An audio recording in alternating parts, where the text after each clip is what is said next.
Welcome everyone to our keynote in conversation on gender and LGBTQ plus identities in the academic world. I'm very happy that we have three exciting speakers who are joining us today. It's Professor Roberta Guerrina from the University of Bristol, who is also an EDI officer at UACES. Also, we have Koen Slootmaeckers. He's a senior lecturer in international politics at the University of London, City University of London. And we also have Dr. Khursheed Wadia with us, who is from the University of Warwick. And as you all know, we have some questions prepared and some questions we would like to discuss and to address to our speakers. Afterwards, we will also open the floor for Q&A from the audience. So if you have some questions and concerns, prepare them and you will have a chance to talk about them later. So the first question I would like to ask is a question about the equality in academia. So from your perspective and experience, how much progress has been made in the pursuit of gender or LGBTQIA representation and equality in academia? In a nutshell, not enough progress.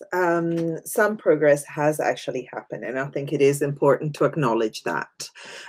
We have made strides in relation to recognizing that these are issues that need to be addressed. However, all too often, the institutional approaches to dealing with gender, both in terms of women's participation in academia and the university community more broadly, but also in terms of LGBTQI plus communities and visibility, it's a little superficial. So Athena Swan and Stonewall have provided useful platforms for universities to actually think about the impact of inequalities on our everyday practices and structures. However, they have often turned into tick boxing exercise. So they haven't led to the kind of transformative change that we would have liked.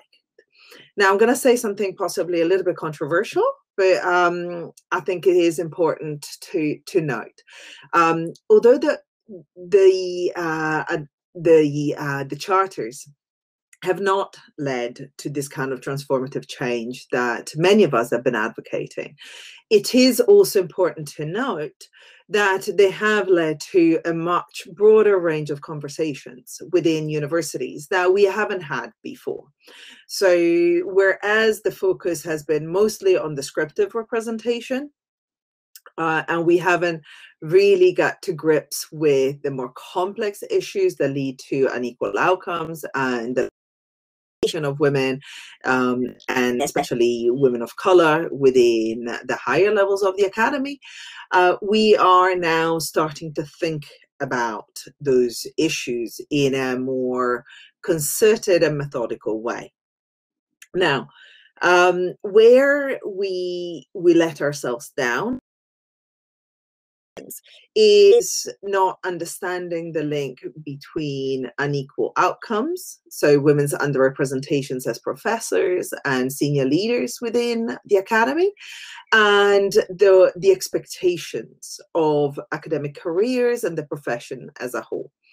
So that's where we've some progress, not enough progress, and then what we really need to start to think about is how we embed issues to do with structures of power such as gender, gender identities, race, ability and disability into the way we produce knowledge, because the two are often disassociated, but they shouldn't. Thank you very much for your input, and I would be very glad if Koen could add also the perspective from the LGBTQIA plus. I think I agree with what Roberta says, but equally I'm thinking if I look at career progressions for LGBT people into the academy, we see a variety and a lot of kind of PhD researchers doing the work, but then the next stage is seemingly completely closed off. Like, in order for an LGBTQ identifying person to actually make it into academia, the roadblocks are massive, extensive, and I don't think we have made that much leeway in kind of breaking down those barriers, in the sense that it's to do with the identities and representation. I think, like, academia to me is still a very elite institution that you need to look a certain respectable way to kind of fulfill what is the notion and the idea that sits behind being an academic. And if you perform gender differently, if you perform sexuality in a way that's non-binary, within the kind of structures, the barriers of getting a job are unsurmountable. And I think if you look at the percentage of LGBTQI identifying people who actually get a permanent job, it's almost nothing. It's really, really, really low. And if you can't get a job, you can't be represented in any of the other levels of academia, which I think really is a big shame, because we have a lot of great talent who are doing PhD research.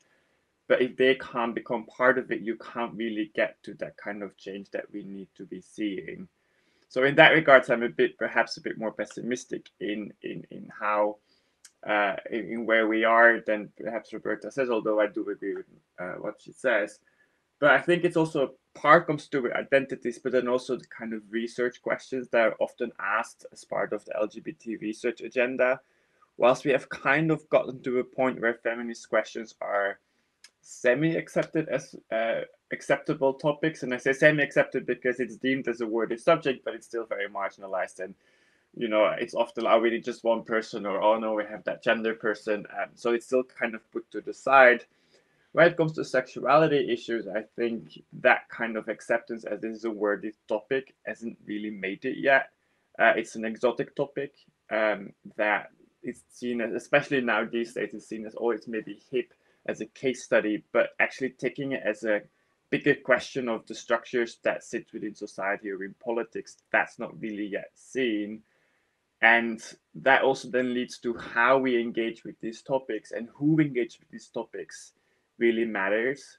So what I find really striking is, given that we have a lot of people who are queer people, if I can use that kind of other term, are not getting the jobs, yet we see a proliferation of research onto LGBT people. But often those people who are now getting the money, who are getting the funding, who are getting that kind of research out, aren't really aware of the history of that research, aren't really doing the work of reading LGBT research from the past, and then are claiming expertise. And I've been reviewing books that I thought, how is this published? How is this getting there? They're not even recognizing everything else. And that to me is kind of, yes, it's getting more visible, but how it's getting visible really matters. And that, I think, is where a lot of issues still lie. Can I come in and just add something to that? Because I think Koen is absolutely right. There are certain topics that are becoming trendy, right?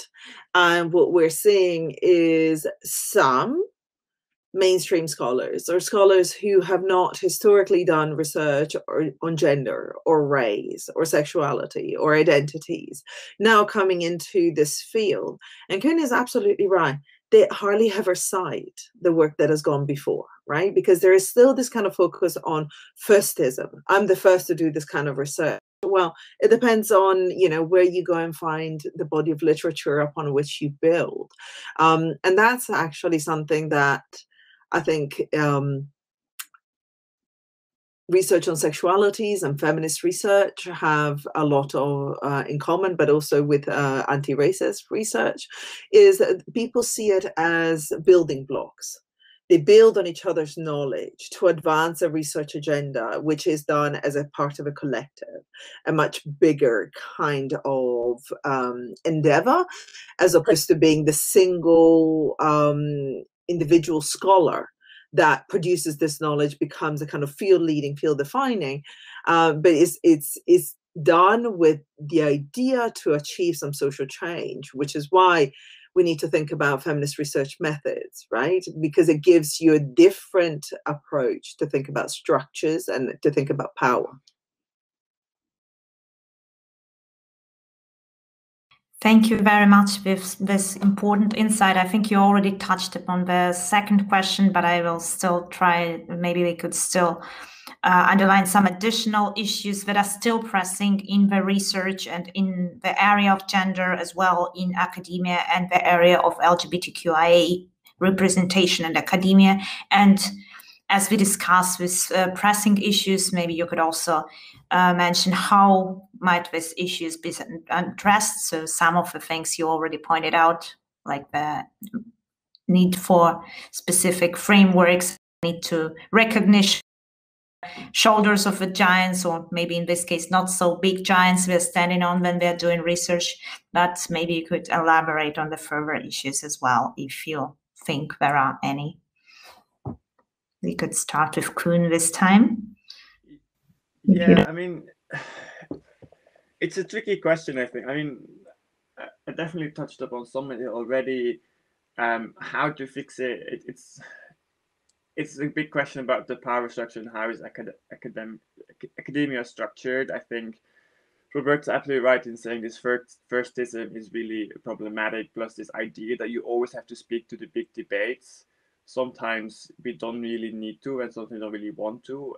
And then what happens if we always have to speak to the big debates is issues like sexuality, like gender become case studies where their relevance of their own becomes actually diminished because it needs to be speaking to something wider, which then leads to, if you're speaking to something wider, why would you have to then engage with the literature that's the niche literature, because you're talking to the wider. So I think that is some of the issues, and changing that requires a change.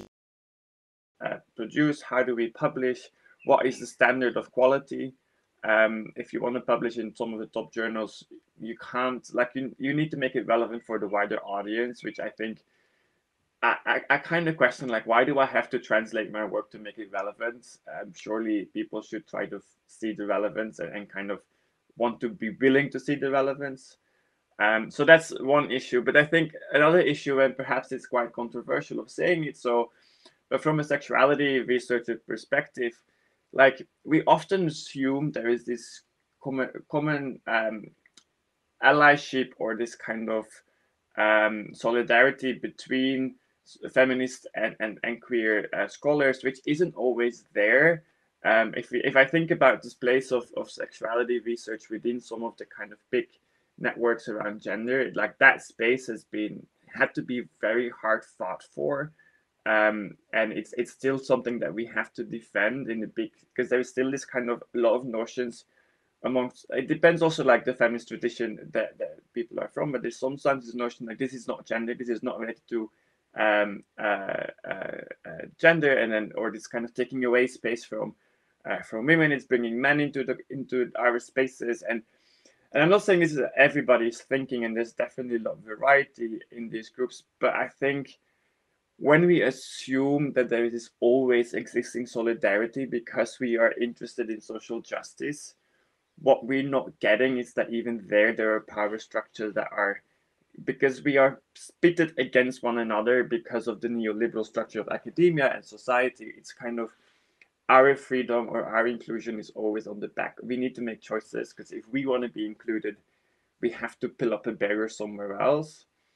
And I'm saying this not because I want to slate people or societies or so forth, but more because it requires a lot of active work to dismantle and not be included on the back of other people. And that is really getting the solidarity actively working rather than passively assuming. I think that is another issue, which I think is really important, to find a space for everybody and every voice to actually be heard. Not sure what you want to pick up on, Roberta. I don't know if I think. No, that was great, and I really like what you're saying about don't assume solidarity, because those are quite broad camps as well, and there are debates taking place within those. At the same time, in terms of the research agenda, and going back to your original question, right, Emma, Olga, it's to think about how do we acknowledge the co-constitutive nature of the research that we deem to be canonical and the subject of our study, right?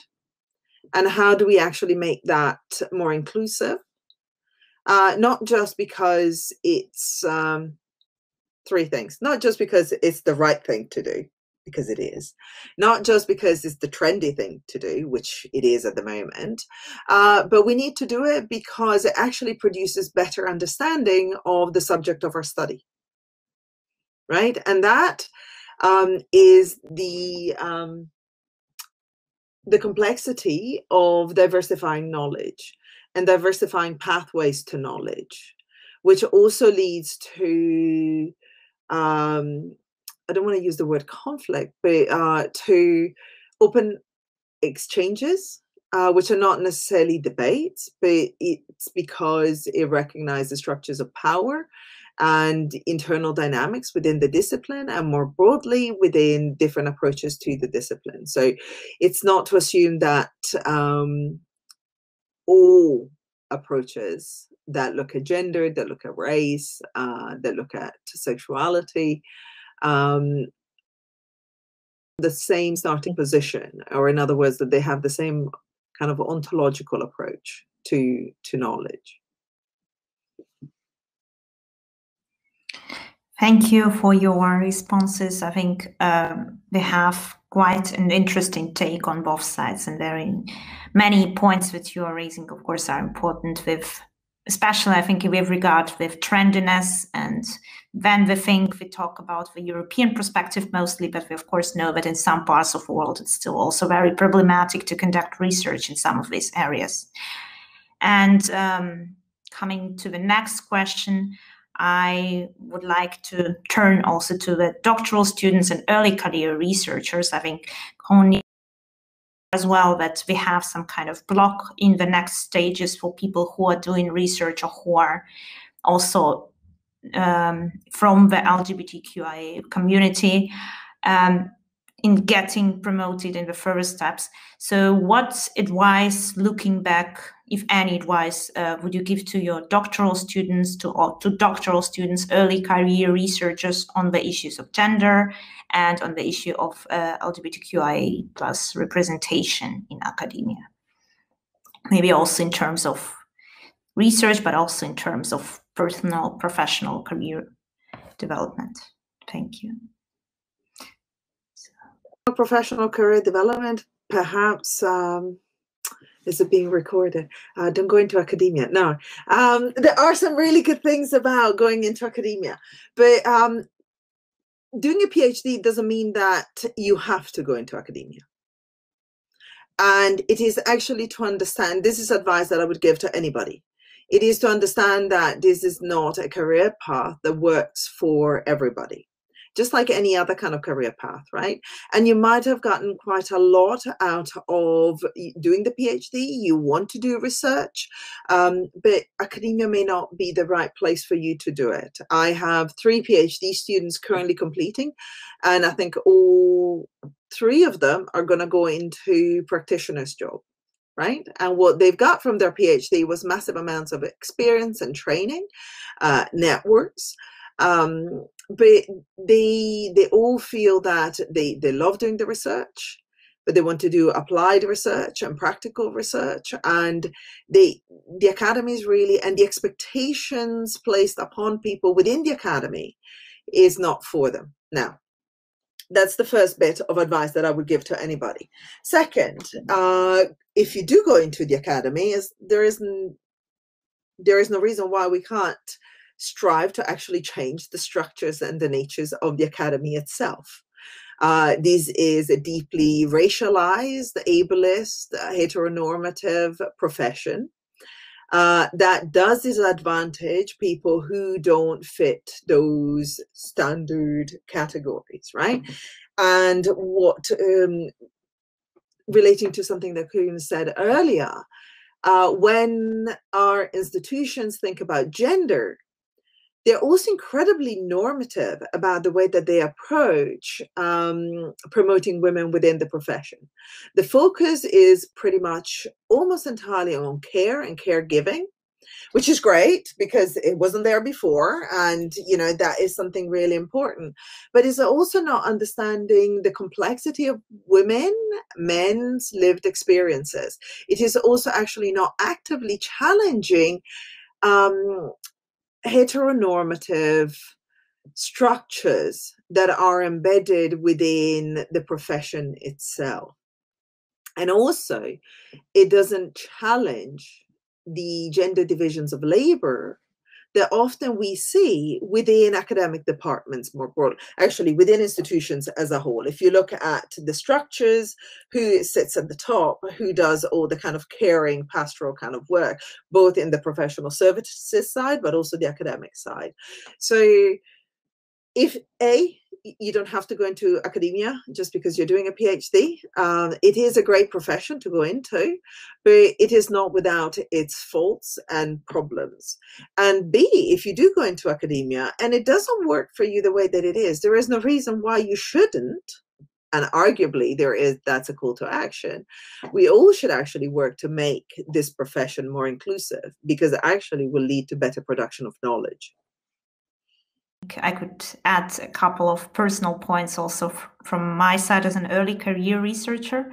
I think many things that you're saying are correct in the changing of structures, but the situation that actually still we talk mostly about work-life balance, and I think it's even maybe quite unconventional, I would rather say, but also this stereotypical gender roles and gender expectations are kind of hindering some of our careers and also our choices, because I also have to, quite often I hear from my male colleagues who are in the same stage that they would like to have paternal leave, but not on all the countries you have it, or they would like to have this additional years to apply for some grant. You know, in some cases you have your maternity leave is considered when you apply for grants, that you have additional years that you are taking for the childcare responsibilities. And I think in this case, sometimes even male, like the equality they have, the gender equality they have, is still fitting into this very stereotypical gender roles, as you say. And I see it, especially in some countries, it's more pronounced, in some countries less. But I think it's really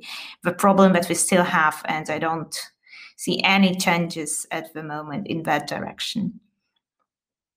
Also, I think when it comes to your identities, and if you're like LGBTQI identifying person, like there is also thinking about how much do you want to compromise yourself and your self-billing. And I mean, I think like, you know, you shouldn't compromise, but there is always some compromises that come with it to kind of deal with the heteronormativity of this structure. And what I wanted to start with when I had to answer this question is saying I find it really hard to give advice. Most of all, because I still consider myself as early careers, despite the fact of where I am in my career, but I still very junior. And so I find it really hard to say like, oh, this is how you make it, because I incredibly myself feel like I've got a lucky break.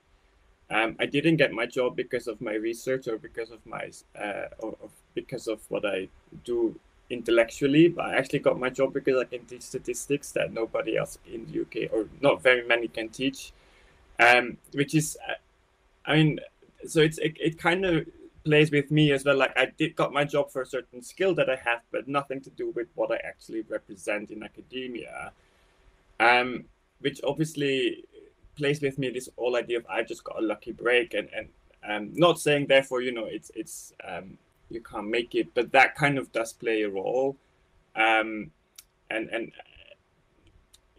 it also plays in how I see my own position.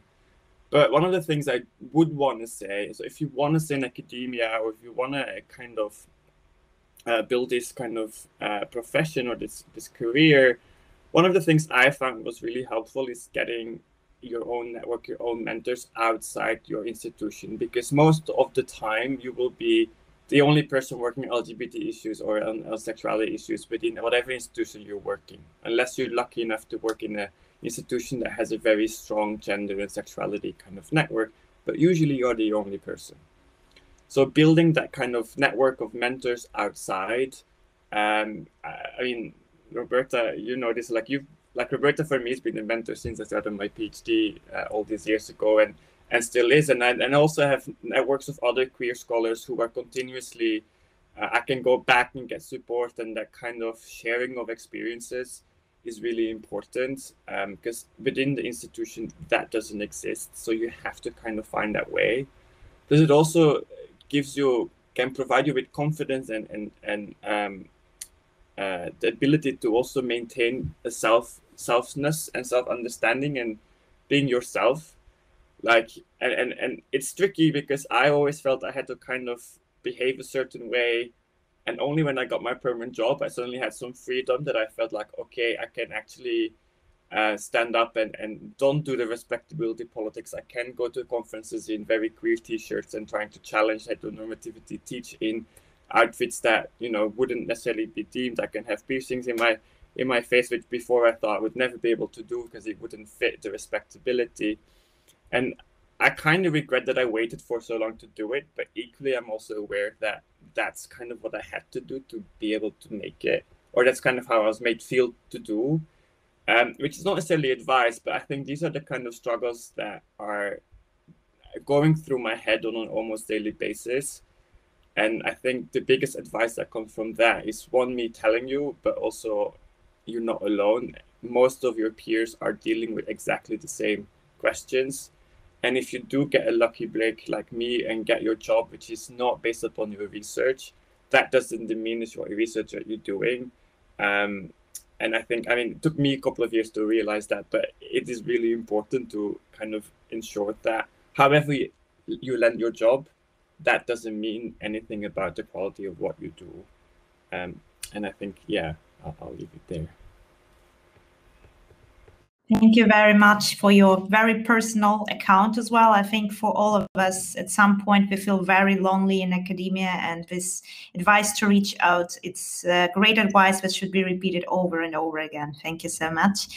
And now I would like to look more forward into the future, maybe to after a pandemic future, hopefully, and ask you, what do you think whether the pandemic will affect the issues around gender in academia for better or for worse, and the issues around the LGBTQIA plus representation in academia?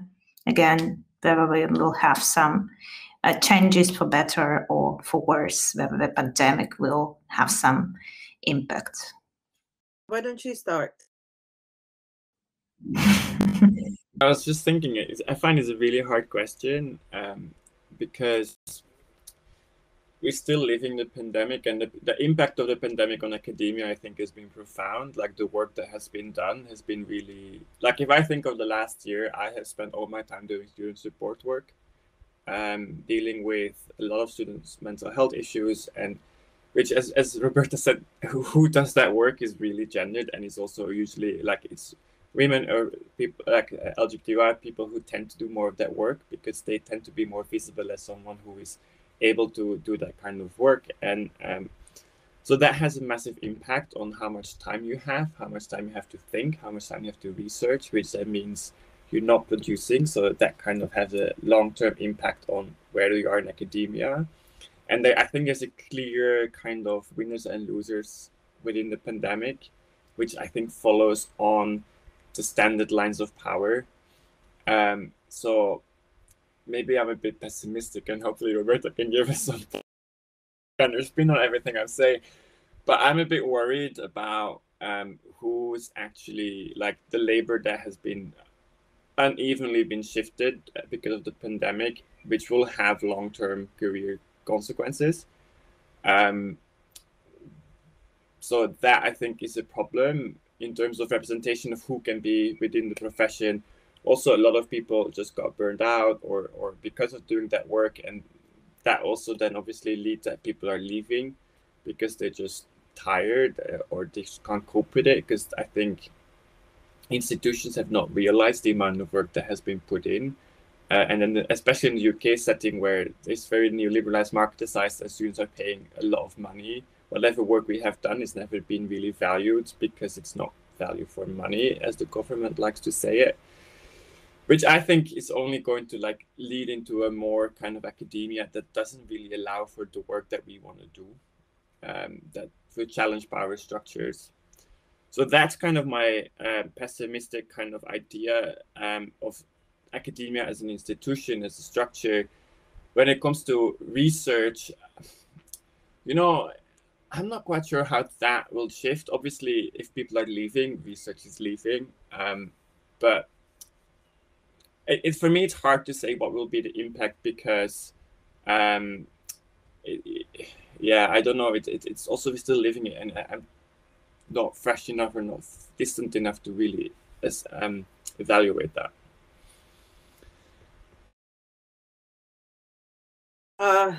I'm really sorry. I'm not going to be any more optimistic than Koen, and I'm an incredibly optimistic person normally. I'm not optimistic about the impact of COVID on a number of levels. HE is probably one of the most vulnerable sectors in terms of public spending. We have not secured our position as a sector over the last 20 years. So this is nothing new. But this is a crisis that has the potential to transform the sector as we know it. And I think we need to be really careful about how we frame our position at this particular juncture, because there is a real danger that we become teaching institutions, as opposed to institutions that do independent research and produce knowledge. So I hear colleagues who are campaigning to have teaching and citizenship recognized at the same level as research. Also because the work that is done in relation to the division between teaching and research is often deeply gendered and racialized.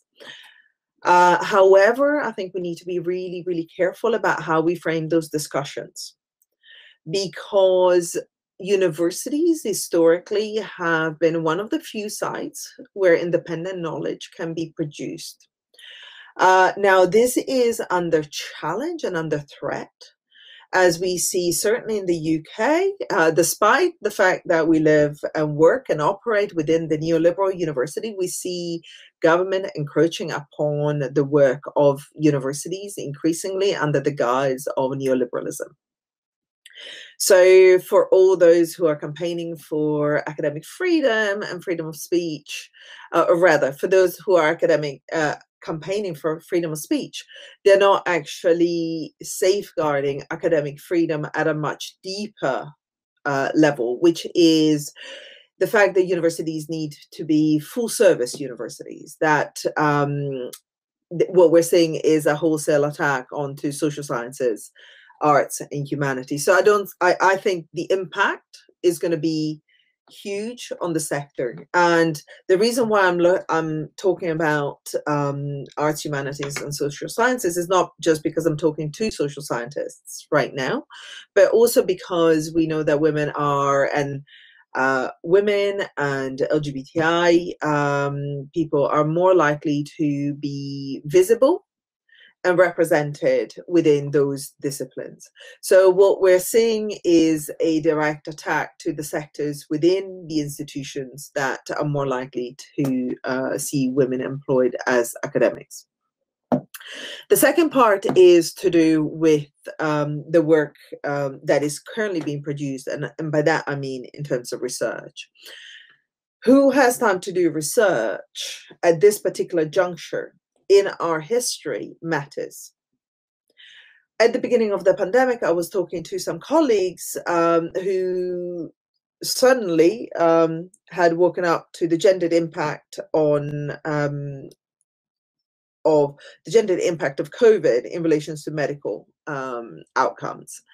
And here we're talking about something that I was not as familiar with, but it's osteoarthritis. Why does that matter? Because one of the first conversations we had, these colleagues pointed out that it's like, oh, well, you know, we're now in a lockdown, so we're going to have plenty of time to do the research. And that's a direct quote. And I was like, well, yes, unless you have to sort out your kids' school, unless you need to actually do the homeschooling, unless you have elderly people that you're caring for, unless you have elderly neighbors, not just people within your family, right? Unless you have anything else to do, and let's not think about who does the emotional work within institutions, within the home, who does the emotional work in terms of the social networking that has taken place, which is a great thing that has emerged out of COVID, right? This kind of reestablishment of localized social networks. But who does that work? And we know that, you know, the research that's come out is that that's largely women. It's undervalued work, it's key work, but it's care work, and therefore is not recognized. So the research that is being produced, the story that we're telling about COVID, is going to be also very, very narrow, and is going to focus around the interest of those people who were there and were able to do the research as the crisis was unfolding. So COVID is likely to have a huge impact on the way that we move forward as an academy. There is also, however, a space to be hopeful, if not optimistic. Hopeful insofar as there is greater public recognition of social structures and social inequalities, and the way that they interlink in terms of material outcomes on people and groups. So we are now hearing people talking about the interactions between race and socioeconomic status in terms of asymmetrical health outcomes from COVID. We're hearing people talking about the gender divisions of labor within the primary care sector. We are hearing people talking about domestic violence and abuse in a way that they haven't done publicly before, and organizations and institutions taking up the cause to stop domestic violence and abuse in a way that we haven't seen before. So there is increasing recognition because the data is there, and the data is painting a really worrying picture, right? It's a picture that is difficult to ignore. The fact that in December 2020, 140,000 jobs were lost in the US, and 100% of those jobs were women's jobs. So the asymmetries that are emerging are really worrying. And we really need to consider how we as an academy, as a professional association, and as individuals are going to move into this new, and it's not going to be a return to the pre-COVID normal. It's going to be a new environment in which we're operating. And what are we going to do with our increased consciousness about hierarchies of power and socioeconomic inequalities? And how does that feed into our advocacy for social justice within the academy? Thank you very much for your responses. I think we all are in academia. We are all aware, of course, of this impact. There are positive and negative sides, and I think you're completely right to highlight that some issues will still, unfortunately, most probably remain with us. Time will tell. Let's hope that we will see also some changes for the better. And I think we don't have Khursheed joining to us in any way, so we can now open the floor for questions from the audience. So we still have some half an hour left for the questions and answers. So we could just ask now at the moment if you have any questions about the research in the fields, or also about the personal impact, personal issues, please.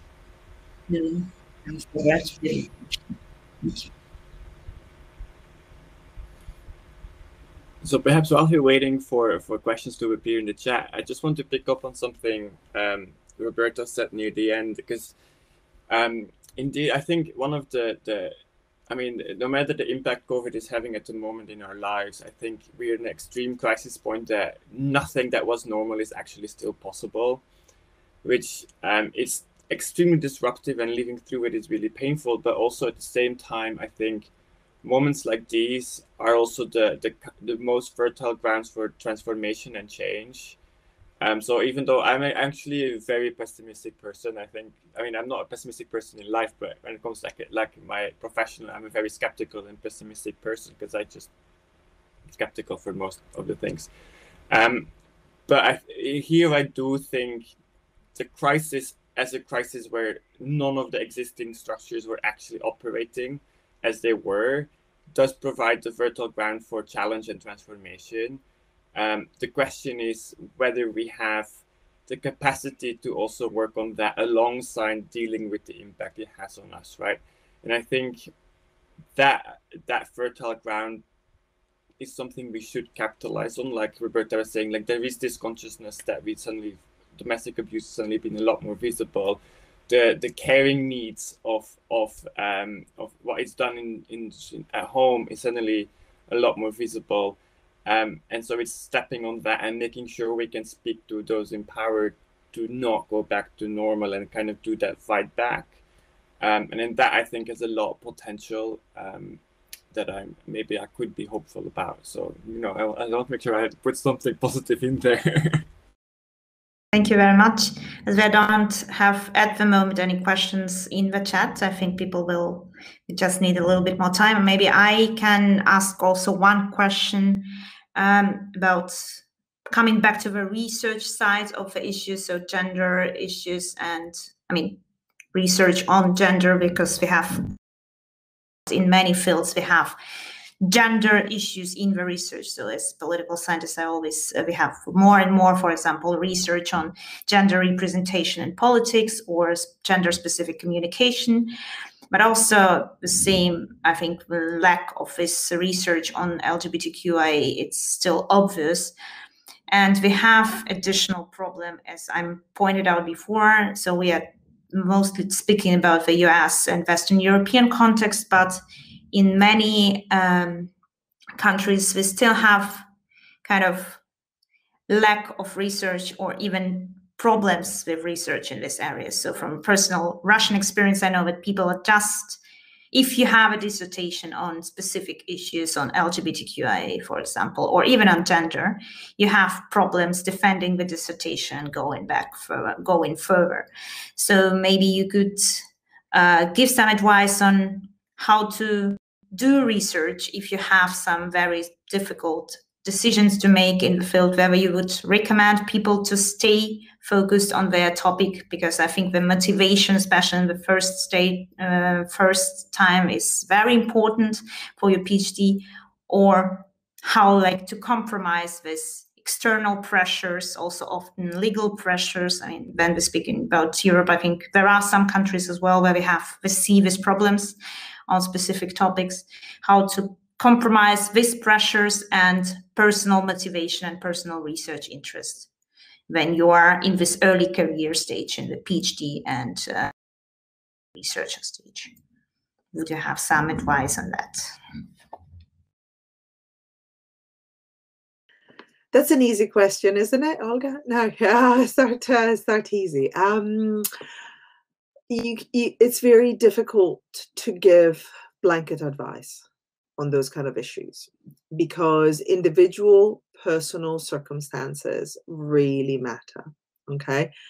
The one thing that I will advise anyone, and this is anyone undertaking a PhD, is that research ethics applies to the participants in your studies, so the way that you treat people that you study, but also to yourself. So it is key that you safeguard yourself as much as the participants in your study. So it's impossible to give blanket advice. And I actually would think it would be a little bit irresponsible to say to people, it's like, of course, you want to do work on controversial topic, or you absolutely must do it, you should go ahead and do it. No, it really does depend on the topic, on the individual, on your personal circumstances, on the wider political circumstances. And so for me, as a PhD supervisor, I always go back to research ethics. And in terms of feminist research ethics, care is at the core of it. And care is not just about caring for others, but also about caring for yourself and safeguarding yourself. And research has to put safeguarding at the heart of it. We would do it with our students. And we need to do it with the way that we approach the research process as well.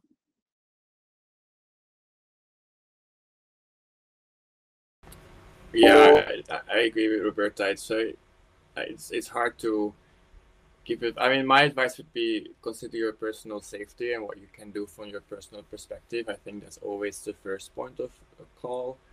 I mean, I'm always a bit worried when we say like, oh yeah, some contexts are worse than others, because I mean, all these topics are not always easy to research. Like if you want to do trans research in the UK, you'll get a hard time.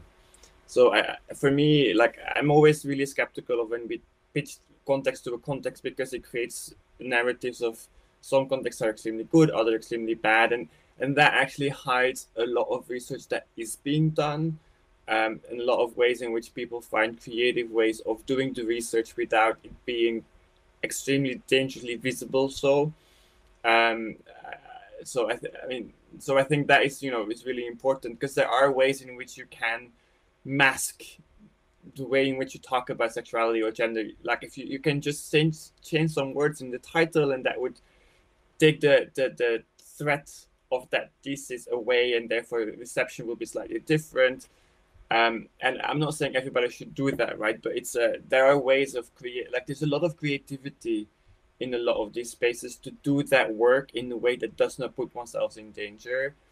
And I think it's important that we kind of recognize that and not come into this kind of savior complex. Oh, it's dangerous that they can't do it. And that's also why I'm really reluctant to give advice, because it would always inevitably be me, a white, middle class, cis man, giving advice about something I don't live, which I'm really worried about. And I don't feel like it's my space. But the one thing I would say is do what feels right to you, and because you will have risk, you will have consequences, there will be a cost, but you want to make sure that the cost is something you're willing to bear and able to handle. And that is a personal decision. But equally, if you feel like you want to do the research, but you can't stay in the context, leaving a context is also a valid choice. Often people give a lot of slack for running away and not standing on the barricades and fighting the fight. But I think leaving a context at some point makes sense. And if you keep doing the research from a different context, you still come to a certain fight, to a certain kind of a struggle. And that, to me, I think is also like, when Roberta said, like, you can leave academia, you can leave a context. And I think that is also something that we need to, because there's a lot of stigma around it, I think, about running away as a kind of failure. But I think actually admitting vulnerability, admitting that you're in a tough spot is a lot more, it's not a failure. That is, I think, the strongest thing a person can do. And that, I think, is really important to kind of just highlight. Thank you very much for your input and for your response. I know that it was not an easy question and there is no single response for it, but I think many things that you highlighted, especially taking care of yourself, is one of the things we quite often, especially in the race of PhD and early career, forget about. So thank you so much for highlighting it again. And we have a question about teaching. I will just read from the chat. So concerning the point about teaching, I believe teaching is extremely important given the focus put over the past years on research, which came at the expense of genuine teaching as such. How much do you think that teaching needs more attention if we still believe that the role of the universities is to empower students and help them acquire new skills so that they become able to do research, which at least seems to the end and only goal in the eyes of some faculty staff? I'll take that, because that's the point I made earlier. I would actually dispute that. Teaching has been at the forefront of certainly my whole career. So teaching has been there. We've had quality assurance mechanism from the teaching quality framework since I was a PhD student. So we've paid attention to teaching, and innovative teaching methodologies have always been there. Now, we're not schools. Universities are not schools. They're not further education colleges. They serve a different purpose. And I think we need to actually go back to what is the role of the university. Now, we may want to transform that. We may want to make it more inclusive. But teaching at a university needs to be research-led teaching. Teaching needs to be linked to our research agendas. And this is not to say that we only teach what we research. You know, Koen said he got his job because he can teach research methods, right? And he can teach quantitative research methods at a time when there were very few people trying to do so, right? Him being able to teach research methods makes him a better researcher because he can also apply mixed methods. He can make a choice on when quantitative methods is appropriate or not. But we have academic freedom to set the agenda of what we teach. If we are not careful and we allow external benchmarks to determine what we teach, we will be in the same positions as schools where they have the curriculum defined and they have no freedom to actually push and challenge the boundaries of knowledge. And I'm happy to give the example of what my son is going to be learning about next year in his A-level history. And his A-level history is going to spend 2 years doing the Georgians and the American Civil War. That is what he's going to be examined on. That is not a full curriculum for history. And we need to be really, really mindful of what, not to throw out the baby with the bathwater. Also, we need to be mindful to say everything that we do now is better than it was. Because I'm seeing a lot of reinventing the wheel. Yes, there was poor practice before, there is poor practice now, and there will be poor practice in the future. However, there's always been also really, really good practice.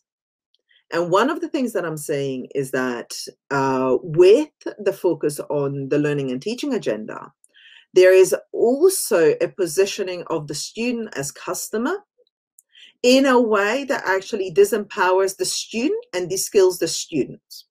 The more we give the students, the less able they have been in the last few years to actually produce creative, interesting knowledge themselves. It is not our job to give knowledge to the students. And that's actually what's happening with a lot of the teaching and learning kind of training that is taking place. And this is a bit, this is a bit like parenting. When my kids were toddlers, it would have been a heck of a lot easier for me to tie their shoelaces every single day for them. They were never going to learn how to do it. They were never going to learn how to dress themselves. Fortunately, neither of them has invisible disabilities that prevent them from being able to do all of those kind of things easily. And for me as a parent, allowing my kids to learn to fail and to learn by doing was one of the most difficult things to do. For me as an educator, learning that my students need to be pushed and made feel uncomfortable sometimes within a safe space, that is the only way they're going to learn, because learning takes place when we are outside of our comfort zone, whilst we're safe. So the two are not diametrically opposite.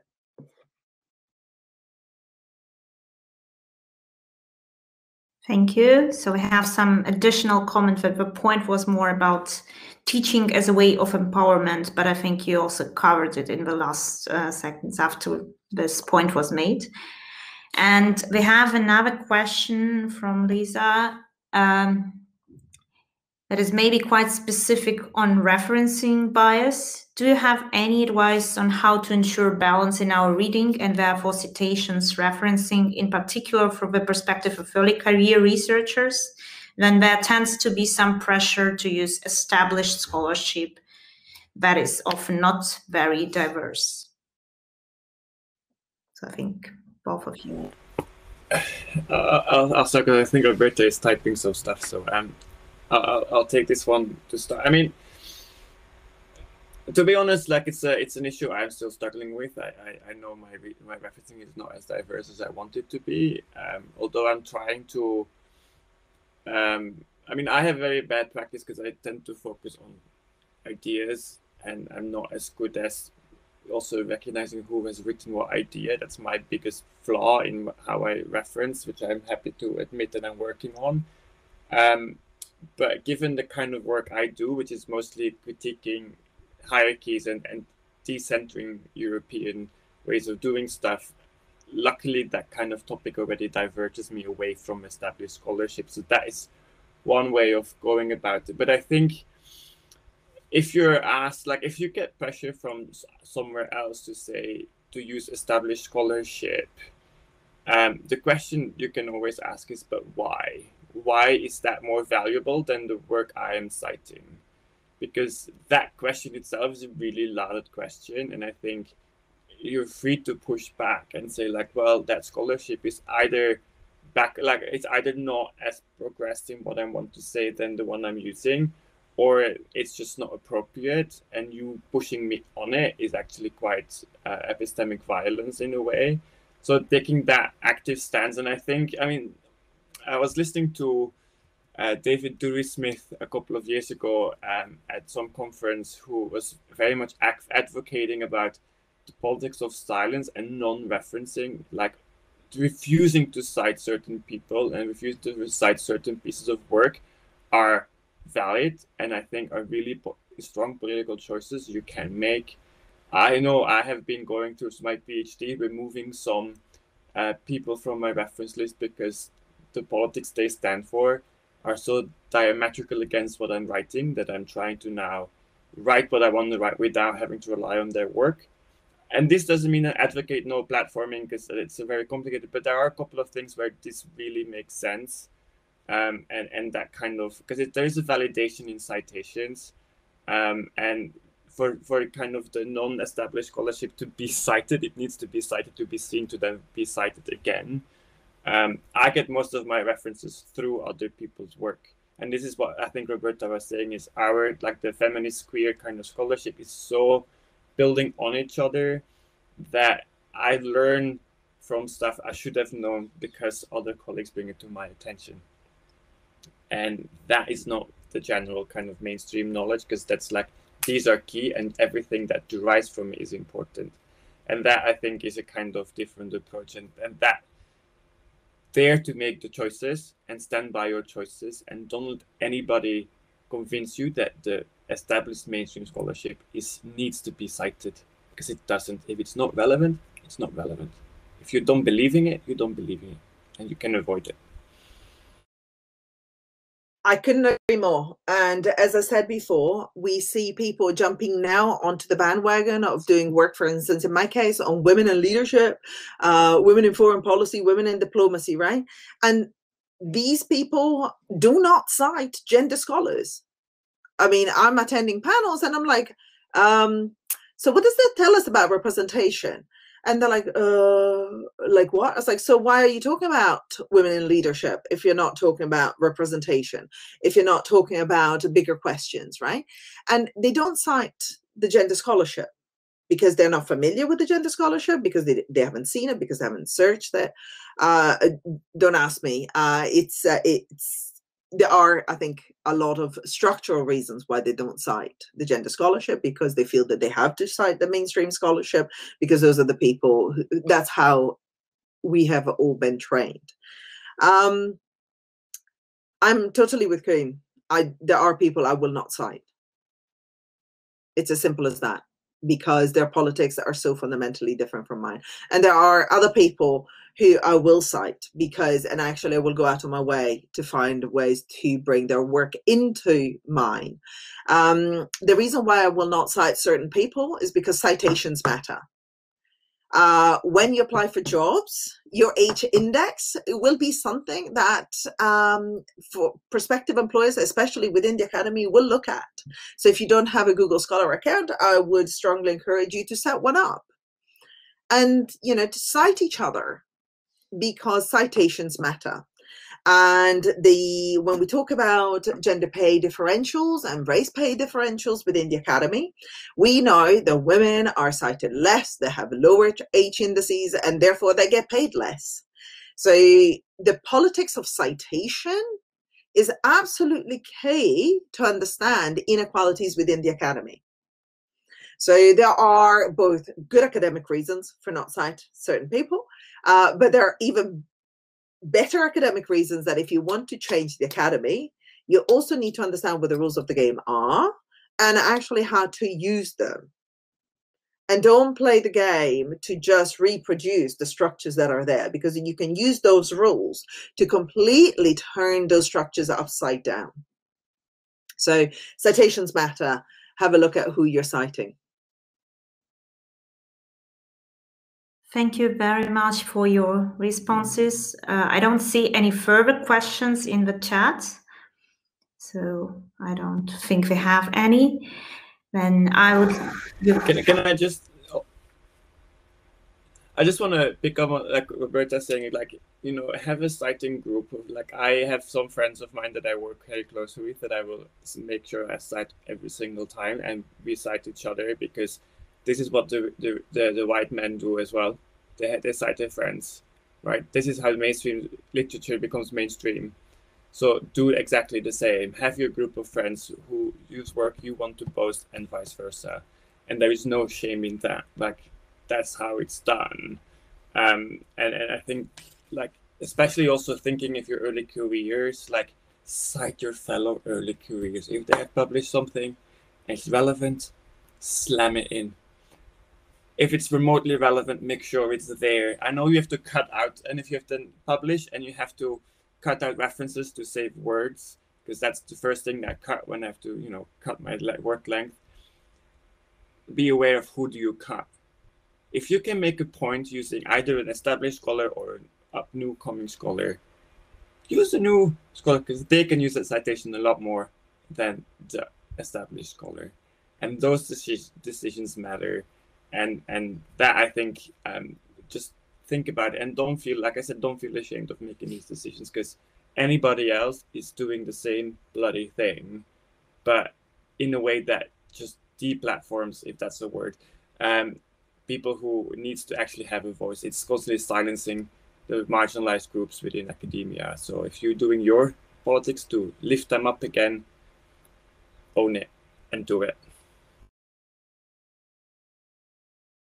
Thank you very much. I think it's a very important point, especially for us as early career researchers, because we all hope that at some point we will be able to move to the next stage. And I think this lack of visibility, which you highlighted in both gender issues and LGBTQ, so lack of representation, but also the lack of our own early career researchers' visibility, it's such an issue that we should really remember, especially when we are working, because sometimes I think we are still scared to put a name, an early name, and promote somebody who is not that established. So thank you so much for giving us confidence and courage to do it as well. So I don't see any other questions. So I would like to thank you both for your very interesting inputs and very insightful and encouraging, and I think for many of us, many important points repeated. And as far as I was made aware by the organizers, so we will have some recording of Dr. Wadia afterwards. We will notify the participants. But for the moment, thank you so much for being here and for struggling with the technical issues and overcoming them. Thank you so much. We were very happy to see you with us.